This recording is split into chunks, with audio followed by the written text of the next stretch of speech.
very few people are thinking about or talking about barbell training in the way that we're going to talk about it today. Now, I've edited today's footage. The session went for about 55 minutes. We did some hills work before this and we juggled after, so it ended up being about 2.5 hours. So it was a longer one today. I had Anthony over. Anthony's been working with us with Real Movement and then ATG for Coaches and Uncommon Success last couple of years. He's from Brazil. He's an engineer. We've had a ton of good experiences, but it's nice to actually be able to train together. So he's over here in Montenegro for a month. The first thing we were looking at was the pistol. Anthony loves bodyweight training and wants to get better at pistols. He's not a coach or a athlete as such. He comes from the engineering background and just loves his training. He does have a bit of a clunking thing going on in his knee, so we were looking at that at the start. And the big thing for the pistols is to get comfortable with that bottom position. Once we get comfortable with the mobility there, then good things tend to happen. So from there, we went into 10 sets of 10, or around about 10. I don't really care for counting exact repetitions unless it's something that I'm going to score or something that I'm really tracking closely.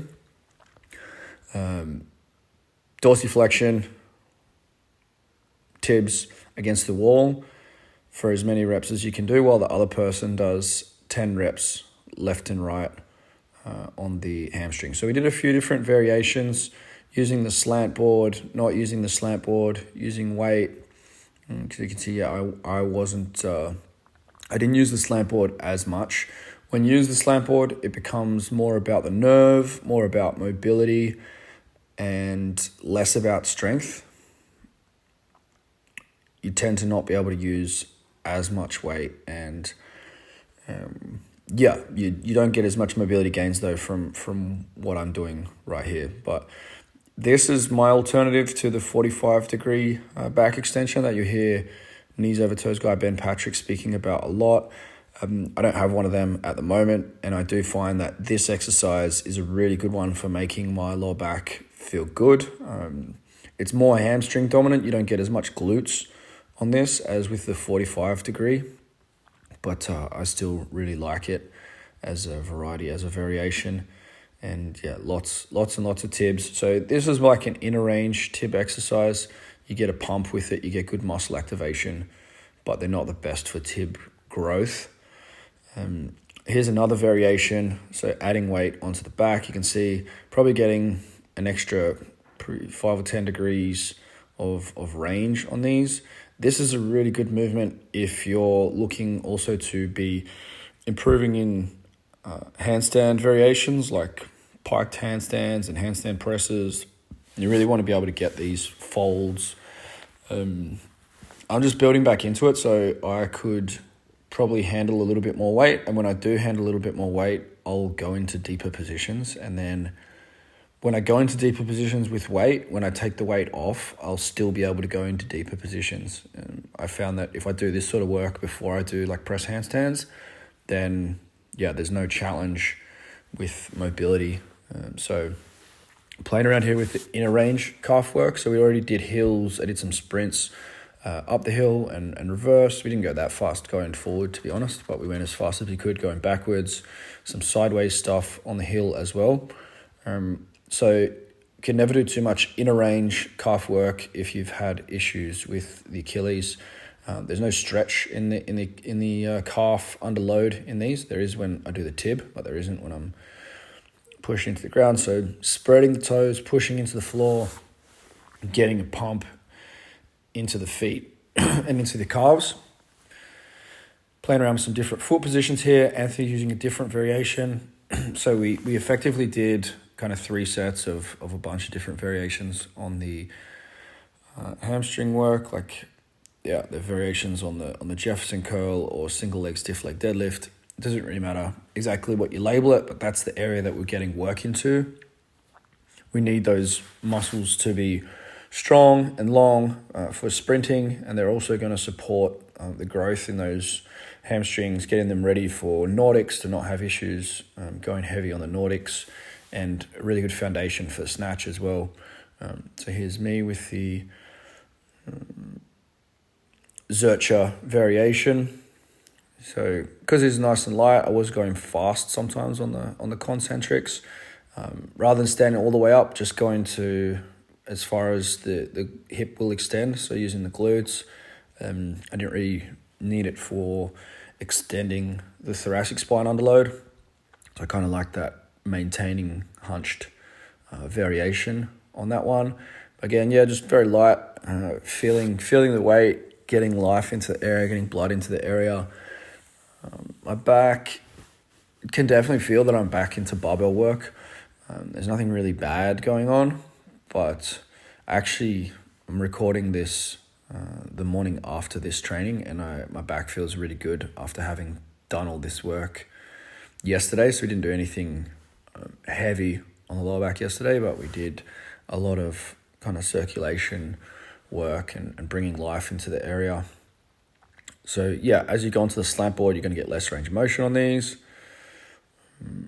Anthony really wants to improve his forward fold, his standing pike, to be able to do press handstand variations and things like that. So the biggest thing from my perspective is that he needs to get stronger on this movement. When he's strong on this movement, the weight will show him where he can go. But if he just goes for heavy weight now, then he risks injury. So being very progressive with it is important, but the weight will teach him.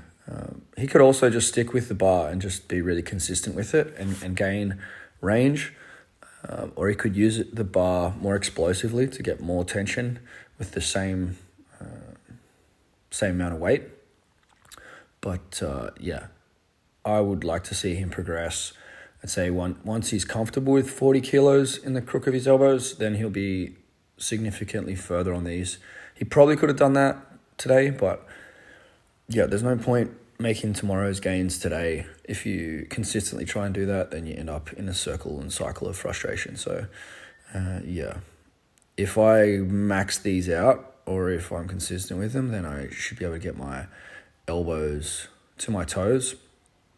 I'm not sure if I've actually got elbows to toes. I think I might have with no weight, or with just the bar. But yeah, generally more weight will get me closer there. But that's plenty. It's fine for now.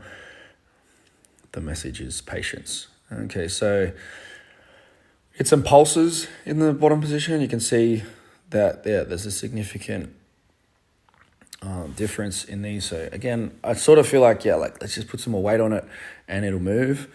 But yeah, best is to give it some time. The good thing is, if we did go a little bit too hard with it and he got a little bit of irritation, yeah, there we go. So he's getting knuckle to floor, where the first time we were training, he was only getting fingertips to the floor. So he's already had significant improvement in the couple of weeks since our first session. On this one, so we went into Seated Good Mornings, and I was teaching Anthony to use the legs. I think when I first started Seated Good Mornings, I didn't really use the legs very much, where I was encouraging him to feel as though you could lift the butt off the bench. So the Seated Good Morning is a variation on the Standing Good Morning. We could stay pinned the whole time, but being able to stand up out of that position is really important, and using that as a variation. I like that as a variation as well, to stand up and kind of almost like a box squat variation of the Standing or Seated Good Morning. So here is my wife, Katerina. She joined us for some of the session. She went up and down the hill with us. She was taking some photos. She's very talented photographer, and she's got a good camera as well. And she joined in for some of the training here. So yeah, you can see she's probably more comfortable with the range of motion than Anthony and I.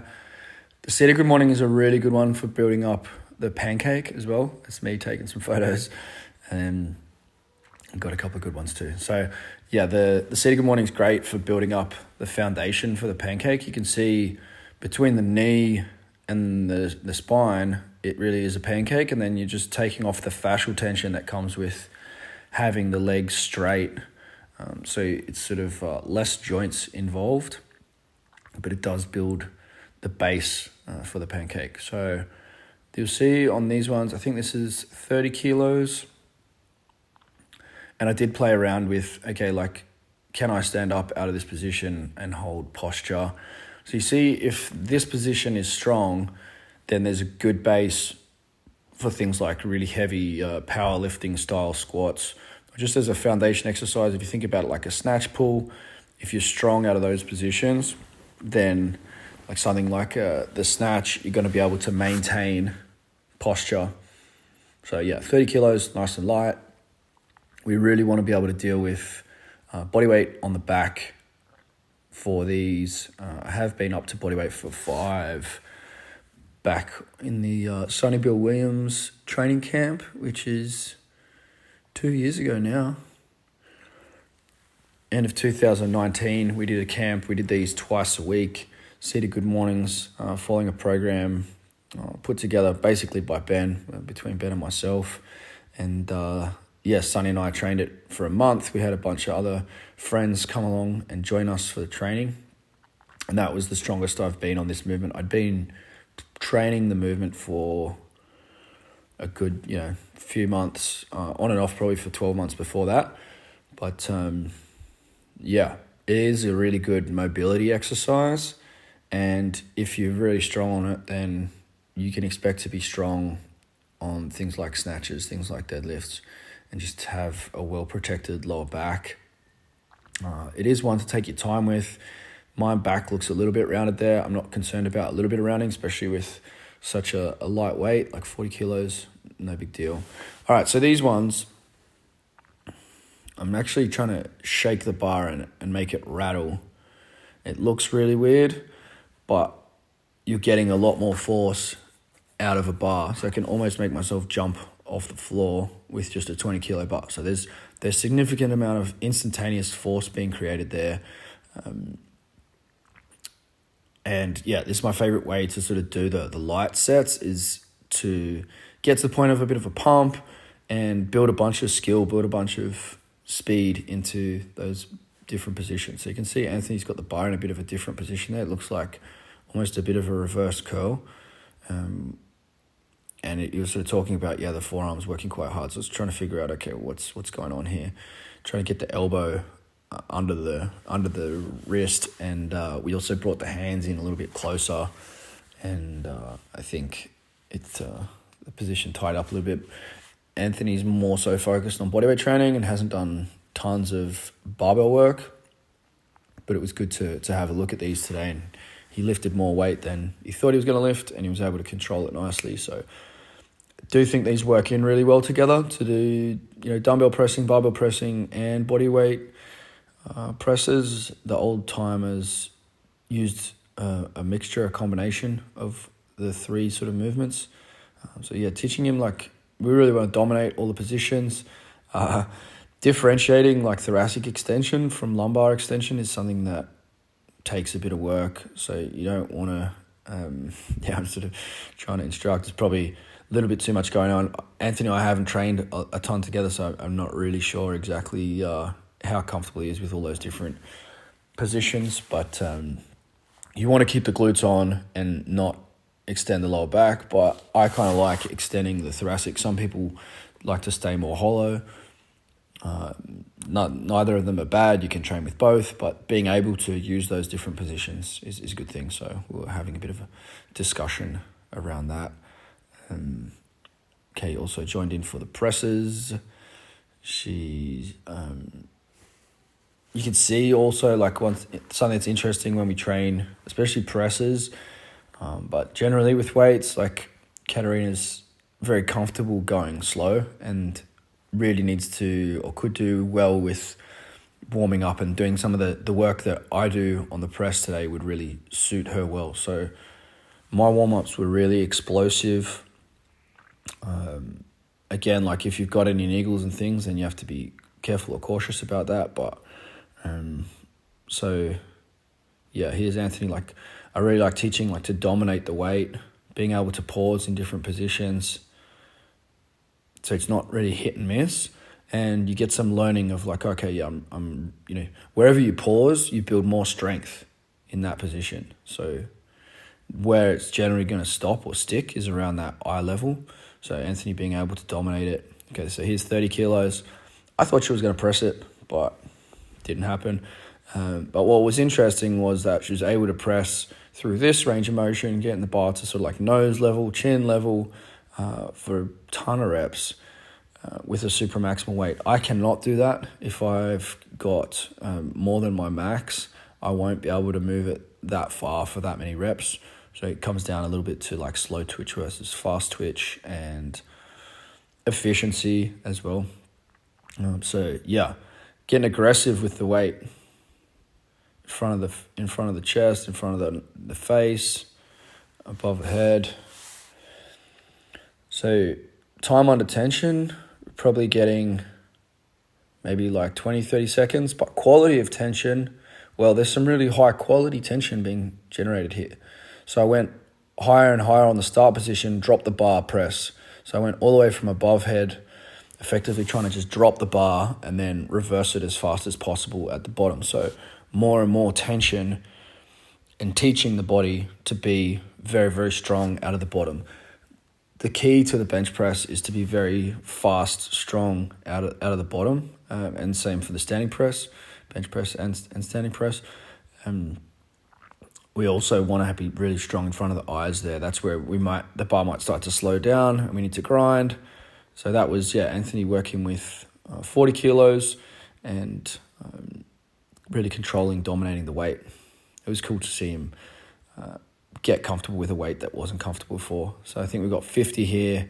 Again, testing out like the higher starting point, drop and throw. So you see the throw at 50 kilos is not super fast. Pause in front of the eyes. All right, so here's, I think, top set at 60. So from in front of the eyes, I can sort of reverse it fairly quickly. There's fatigue building, but it's also like hard to get out of that position. I went for a long pause in the bottom and then press, and it didn't happen, which surprised me a little bit. Wasn't the best surprise, but such is life. So here's 70 kilos. So this is a weight that I would expect to press 4-5 within the next month. But at the end of all that we've just done with I go, you go, and a little bit of residual fatigue over the recent days, I didn't press it, just feeling the weight. This is 80 kilos, so 80 for 1 is probably 6 weeks away maybe. We'll see. But definitely want to go way past that, planning to go way past that in 2022. Spider curls, so I could feel that stabilizing my elbow in the bottom of the presses. The elbow joint is really closed, and I could feel that muscles inside, just around the elbow, sort of probably the brachialis and even the biceps, just felt a bit weird. So we did some spider curls after that, bringing blood flow into that area, just making sure that the elbow stays really happy. It wasn't nothing bad, but made me feel like, okay, let's do some spider curls to make this area feel really good, almost like a healing exercise. And it did within like one set of these. That felt really nice. So again, I'm going with an intuitive approach to weight training, and I want to press a lot of weight, I want to snatch a lot of weight, I want to chin up with a lot of weight, and I want to keep everything healthy. I want to use ATG exercises to keep the whole body in balance and avoid any niggles, any issues. I'm a big fan of the barbell tricep kickback for turning the triceps on. I played around here with like taking it into more extension. So you can see the difference in the positions there. Taking it into more extension, a little bit more range. All these little variations to me are fun and good, that we should be able to use these positions. That's just a lovely exercise. So what we did last was the crow position, or frog. That was more of a frog, and the top of the chin up. So whoever comes down first, then we swap. And it was pretty spicy, pretty nasty. It's good to do something that sort of burns a bit to finish and gives a little bit more body weight flavor to our session. So in my mind, this is a handstand. This is hand balancing.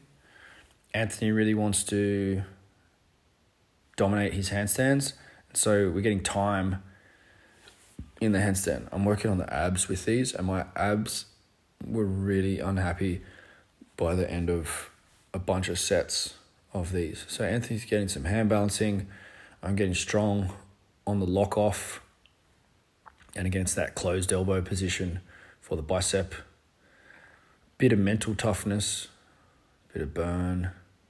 And we just went back and forward between these. So really enjoyed this session. I'm really happy that I'm feeling comfortable. So yeah, this one's a bit more of a crow. You see the knee stacked on top of the tricep rather than adductors on the elbow kind of thing. So Anthony's a little bit lower on his chin. I guess he's working the eccentric. Good on him. Well done. It was nice to work with a lot of tension on those presses, and I do think it's going to pay off in terms of being able to press more weight than ever before. It does also put more pressure on tendon development, tendon ability. If you look at, what's his name? Clarence Bass. Clarence. It's definitely Clarence. Coming from the background of tricking into weightlifting, well, that's the reverse grip variation. That was tough. That was yuck. That was a bad decision. But yeah, pull up position instead of chin up. I really struggled to hold that lock off.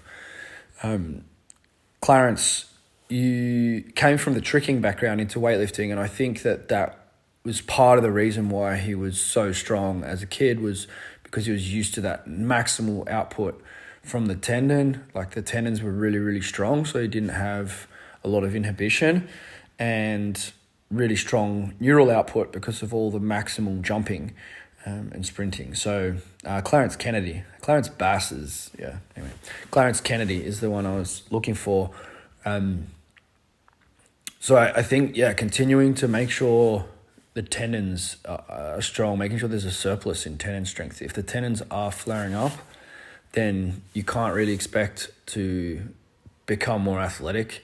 You can continue to become stronger, but if the tendons outpace the muscles, then we're in a good place. And I think that's what Westside Barbell did, where they were able to handle that. Westside Barbell, no one can question, they handled the most weight. All right, so they're using the most weight, and they also did the most tendon work with the high rep work and with the banded strength work. So when you're using bands, then you're putting a lot more pressure into the tendons. Force equals mass times acceleration. Your tendons want to snap when you're doing banded squats or banded bench press. So he was building a bigger surplus in tendon ability compared to other powerlifters. Now, is it the best method for raw powerlifting? That's irrelevant to 99.9% of the world's population. What's relevant is maintaining some athleticism, being able to move, being able to run if you need to, being able to run up a flight of stairs. We need the tendons to be super strong. And so that focus on extreme tension is a place that we want to go, that we want to be. Now, in the ATG system, that extreme tension comes from the dunking practice. But if you don't dunk, then something else needs to replace that tension. And the upper body needs the same tension that the lower body needs as well, if we're serious about upper body training, which I am. If you look at world-class javelin throwers, you'll see them using these plyometric, explosive upper body exercises. All right, so we went into learning to juggle, a partner juggle. I think this is the first time Anthony partner juggled. He didn't really get the memo.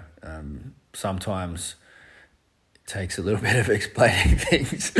So yeah, I couldn't get the message across, but here we go. So 1, 2, 3, yeah. And we started to get the idea. So we worked on partner juggling here for a couple of minutes. Everything comes to life more when you're working together with someone else. The juggling, you see, we went from like zero communication and understanding of each other to getting a bunch of reps in just a minute here.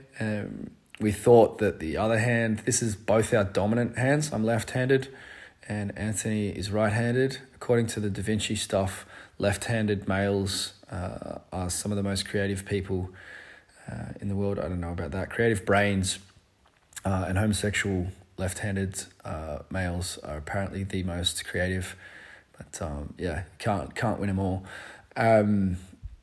The juggling is a really, it comes to life a lot more when you do it, together with someone else. But the further you've gone on your own, then obviously the more it's kind of fun you can have when you're working together with someone else. So we may get to being able to juggle 6 balls, both hands going at the same time. It's not really very difficult. It's a similar difficulty to juggling 3 balls on your own. And then we ended up jumping onto Telegram and having a juggling session with Uncommon Success crew as well. So we juggled for about 45 minutes after this strength session.